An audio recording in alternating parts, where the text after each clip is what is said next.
Good morning, class 7. How are you? Today we will discuss about the second part of your second chapter, Bringing Up Kari. तो अभी हमने इसका जो first part था वो last video में किया है. आज हम इसका सेकंड पार्ट करने जा रहे हैं, फिर उसके बाद थर्ड पार्ट और लेसन खत्म. ठीक है, तो लेट्स स्टार्ट द टॉपिक. पिछले पार्ट में हमने पढ़ा कि लेखक 9 साल का है और कारी 5 महीने का है, लेकिन वो पंजों के बल खड़े होकर उसकी पीठ तक मुश्किल से पहुंच पाता है और दोनों एक साथ बड़े हो रहे हैं, दोनों का बचपन एक साथ निकल रहा है और किस तरह से लेखक उसकी देखभाल कर रहा है. बड़ी स्वीट टहनियाँ उसको, बड़ी डिलीशियस स्टैंडर्ड टहनियाँ उसको खिलाने के लिए देता है, उसकी मनपसंदीदा खाना उसको खाने को देता है. और एक दिन क्या होता है कि लेखक उसे जंगल के एक कोने पे छोड़ के आता है और खुद उसके लिए टहनियाँ निकाल रहा होता है और उसे एकदम से हाथी के चिल्लाने की, बेबी कारी के चिल्लाने की आवाज सुनाई देती है और वो उस आवाज का पीछा करते करते उस स्थान पे पहुंचता है जो नदी का किनारा होता है और वहां पे वो देखता है कि कोई काली सी चीज नदी की सतह से ऊपर उभर के आ रही है ना. अब हम इससे आगे पढ़ेंगे और हाँ, उसको लगता है कि जैसे कि वो उसकी बैक है, मतलब उसकी पीठ है और उसे एहसास होता है कि ये उसका हाथी ही है. But I saw his back rise above the water, and moment he caught my eye, he began to trumpet and struggle up to the shore. Here the meaning of trumpet means चिंघाड़ना. हाथी क्या करता है? चिंघाड़ता है ना. Trumpet means चिंघाड़ना और shore means किनारा. कहाँ था वो? नदी के किनारे पे था. ओके, हाँ. लेकिन मैंने देखा, आई सॉ हिज बैक, उसकी जो बैक है, उसकी पीठ जो है वो पानी से ऊपर आ रही है और जैसे ही हाथी ने मुझे देखा, ही कॉट माई आई, जैसे ही उसने मुझे देखा, ही बिगेन टू ट्रम्पेट, उसने चिंघाड़ना शुरू कर दिया, and struggle up to the shore, और स्ट्रगल होता है संघर्ष, और किनारे पर आने के लिए उसने संघर्ष करना शुरू कर दिया. Then he still trumpeting, he pushed me into the water. As I fell into the stream, I saw a boy lying flat on the bottom of the river. Meaning of the bottom is सतह. सतह बेटा दो तरह की होती है, एक bottom होता है और एक सरफेस होता है. सरफेस होती है ऊपरी सतह और बॉटम होती है पानी के तल की निचली सतह.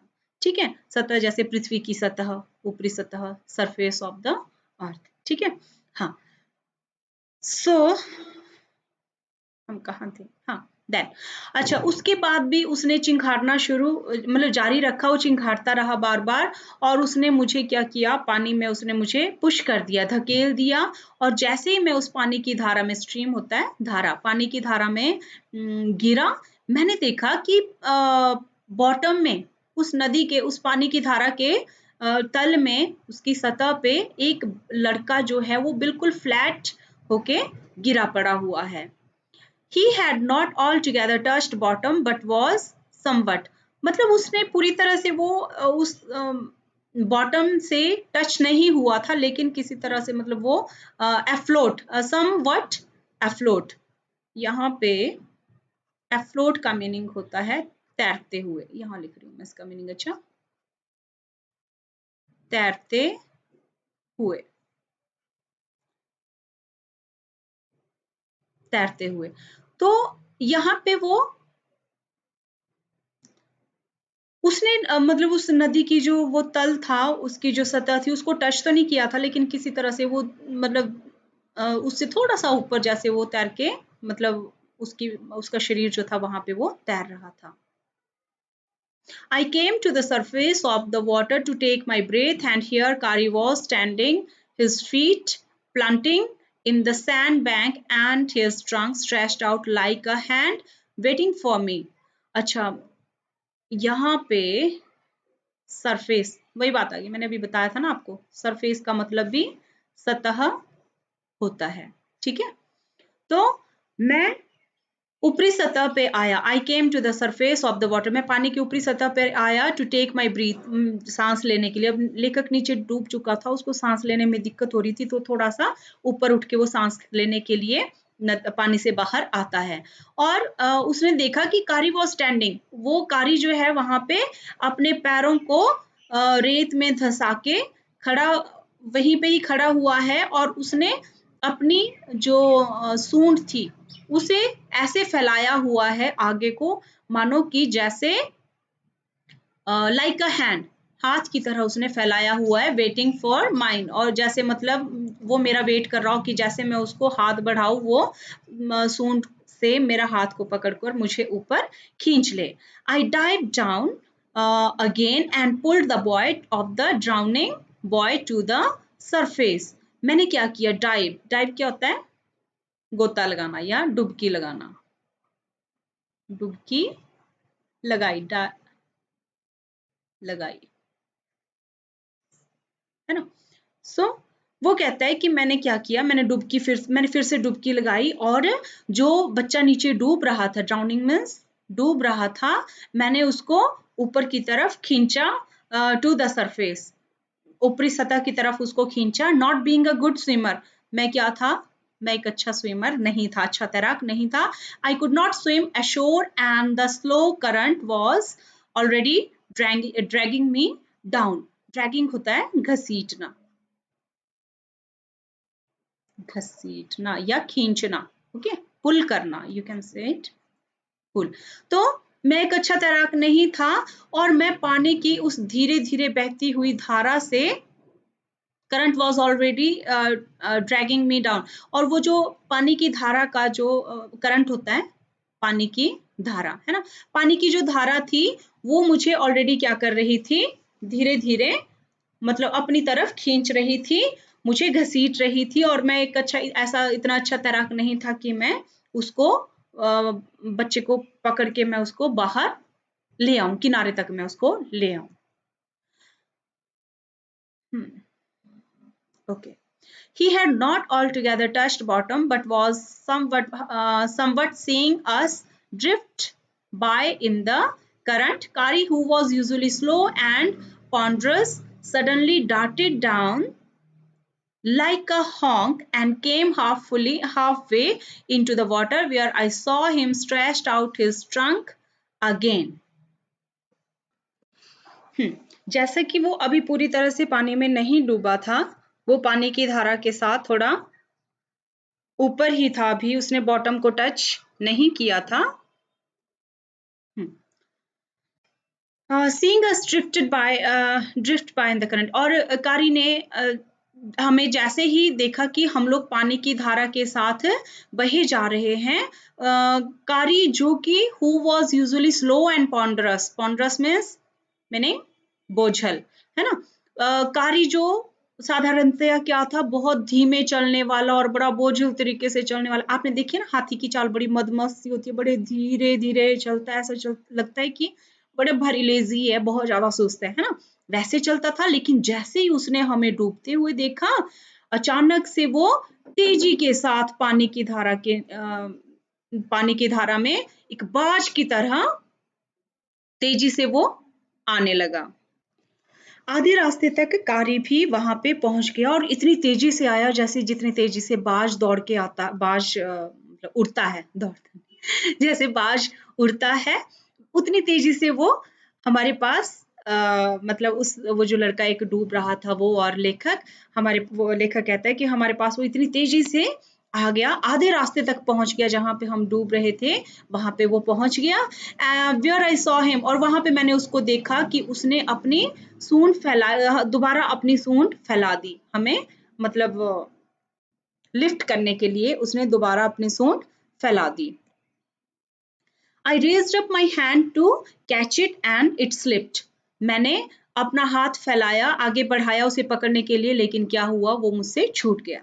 I found myself going under the water again, but this time I found that the water was not very deep, so I sank to the bottom of the river and doubled my feet under me, and then suddenly kicked the river bed and so shot upwards like an arrow, in spite of the fact that I was holding the drowning boy with my hand. तो मैंने देखा, इस बार मैंने महसूस किया, I found myself going under water. मैंने महसूस किया कि मैं कहाँ जा रहा हूँ, पानी के अंदर फिर धंसता जा रहा हूँ।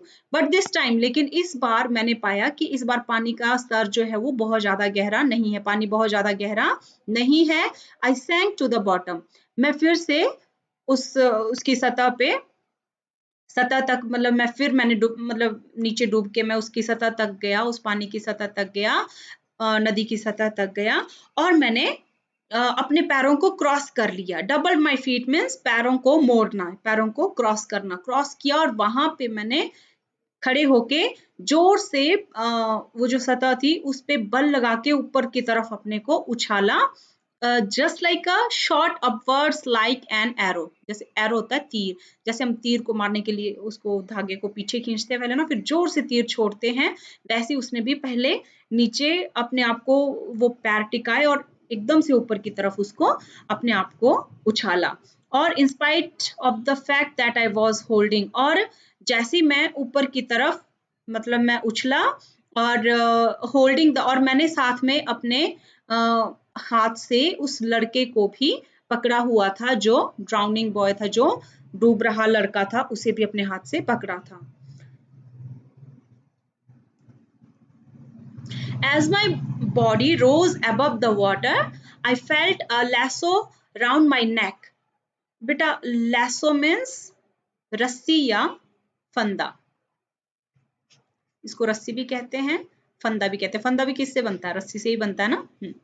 तो जब मैं पानी से ऊपर आया तो मैंने क्या महसूस किया, अपने गले के चारों ओर एक रस्सी का फंदा जैसा महसूस किया। दिस फ्राइटन मी, इससे मैं डर गया। फ्राइटन मीन्स डरना, इससे मैं डर गया। I thought some water animal was going to swallow me. Swallow means निगलना, निकलना। मुझे क्या लगा, मुझे ऐसा लगा कि कोई वाटर एनिमल है, कोई जल का जानवर है जो मुझे निगल रहा हो। I heard Kari squealing. Squealing means चिंघाड़ना. And I knew it was his trunk about my neck. Neck means गर्दन.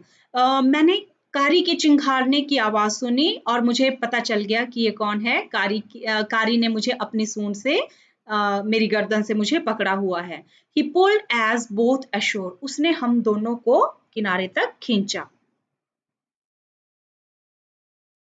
Wait, हम आ गए यहाँ पे। ओके। कारी वॉज लाइक अ बेबी। कारी क्या है, छोटा सा, छोटे से बच्चे की तरह वो था। अब ये वाला किस्सा हो गया खत्म, जो कारी ने बच्चे को बचाया वो वाला किस्सा खत्म हो गया। अब आगे की स्टोरी, मतलब वो बच्चा बच गया, डूबने से बच गया, उस जीवित बाहर निकल आया, वो जिंदा था मतलब वो। अच्छा, अब हम कारी के आगे के बारे में पढ़ेंगे। लेखक उसके आगे के बारे में बताता है कि उसकी क्या क्या हरकतें थी, कैसे कैसे फिर वो बढ़ा, है ना। कारी वॉज लाइक अ बेबी। कारी एक बच्चे की तरह था। He had to be train to be good, as if you did not tell him when he was naughty he was up to more mischief than ever. Meaning of mischief is शरारत या शैतानी। Mischief का मतलब शरारत या शैतानी, है ना। जैसे छोटे छोटे बच्चे शरारतें करते हैं, शैतानियां करते हैं, दैट इज मिस्चीफ, है ना। कारी को अगर आप, he had to be train to be good, अगर उसे आप अच्छे से बताओगे, मतलब उसे ट्रेन करोगे, कि सिखाओगे कि कारी ये अच्छी बात है, ये बुरी बात है, तो वो सीख जाएगा। बट अगर आप उसे उस समय ये बात नहीं बताओगे जब वो शरारत करता है, अगर उसे ये नहीं बोलोगे कि कारी ये अच्छी बात नहीं है, तो he was up to more mischief, तो वो ज्यादा और ज्यादा शरारती हो जाएगा। मतलब उसे पता नहीं लगेगा कि मैं जो हरकत कर रहा हूँ ये शरारत है या क्या है ना, जब तक आप उसे बताओगे नहीं। अगर बताएंगे तो वो समझ जाएगा, फिर वो ट्रेंड हो जाएगा, है ना। So for instance, for instance का मतलब उदाहरण के लिए, ठीक है। For example, one day somebody gave him some bananas to eat. एक दिन किसी ने उसे क्या दिया खाने को, बनाना खाने को दिया, केले खाने को दिए। Very soon he developed a great love for ripe bananas. Ripe means पका हुआ, bananas means केला। हाथी जो है कच्चे केले भी खा जाता है ना। तो बहुत जल्दी उसमें वो पके हुए केले खाने का मतलब प्यार उमड़ आया, मतलब उसे बड़ा टेस्टी लगा पका हुआ केला, तो अब वो बड़ा फॉन्ड ऑफ हो गया, बड़ा मतलब शौकीन हो गया पके हुए केले खाने का। We used to keep large plates of fruit on a table near a window in the dining room. Dining room होता है जहाँ पे बैठ के खाना खाया जाता है और डाइनिंग टेबल होता है जिस टेबल पे बैठ के खाना खाया जाता है. तो हम अपने डाइनिंग रूम की जो हमारी विंडो थी उसके पास हम एक बड़ी सी प्लेट में बहुत सारे फ्रूट रखा करते थे. One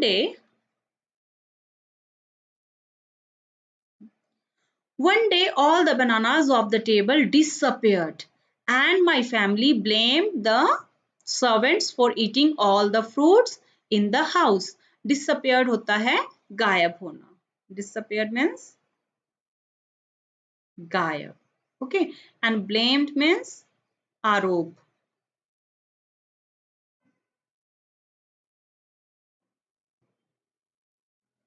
Blame means आरोप. अच्छा, तो एक दिन क्या हुआ कि उस टेबल पे रखे हुए जो भी बनानास थे, जो भी केले थे, वो सारे के सारे क्या हो गए? गायब हो गए. एंड माय फैमिली ब्लेम्ड, और मेरी फैमिली ने घर के नौकरों पे आरोप लगाया कि वो सारे के सारे फ्रूट खा गए हैं घर में. A few days later the fruit disappeared again. एक दिन उसके कुछ दिनों बाद, फ्यू डेज मीन्स कुछ दिनों बाद, लेटर बाद में, है ना, कुछ दिनों बाद फिर से वैसे ही हुआ, सारे फ्रूट फिर गायब हो गए. This time the blame was put on me, और इस बार क्या किया गया? वो आरोप मेरे ऊपर लगाया गया. And I knew I had not done it. मैं जानता था कि मैंने वो काम नहीं किया, मैंने वो फ्रूट नहीं खाए हैं. It made me very angry. इससे मुझे बहुत गुस्सा आया. With my parents and the servants. मुझे अपने पेरेंट्स पे और अपने घर के नौकरों पे बहुत गुस्सा आया कि वो बिना मतलब कि मुझे ब्लेम कर रहे थे. For I was sure that for I was sure they had taken all the fruit. मुझे ये विश्वास था कि उन लोगों ने फ्रूट्स उठाए हैं, उन लोगों ने खाए हैं और मुझे ऐसे ही ब्लेम किए जा रहे हैं. The next time the fruit disappeared I found a banana all smashed up in the Kari's pavilion. Smashed का मतलब होता है उसको बिल्कुल मतलब मत देना, उसके टुकड़े टुकड़े कर देना, उसको बिल्कुल मतलब तोड़ देना पूरी तरह से, है ना, टुकड़े टुकड़े कर देना. लिख रही हूँ मैं यहाँ पे, टुकड़े टुकड़े करना. ओके, तो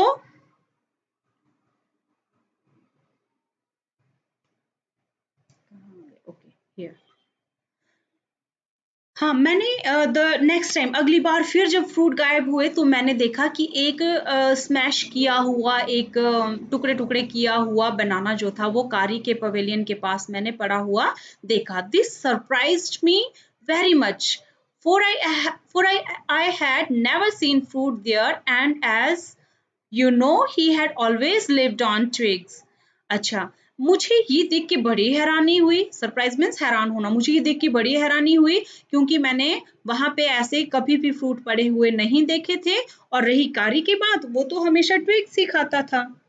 सो आज का चैप्टर इतना ही. कल हम नेक्स्ट वीडियो में उसका बाकी जो भाग है वीडियो का वो करेंगे. तो आज के लिए इतना ही काम. Okay, till then bye.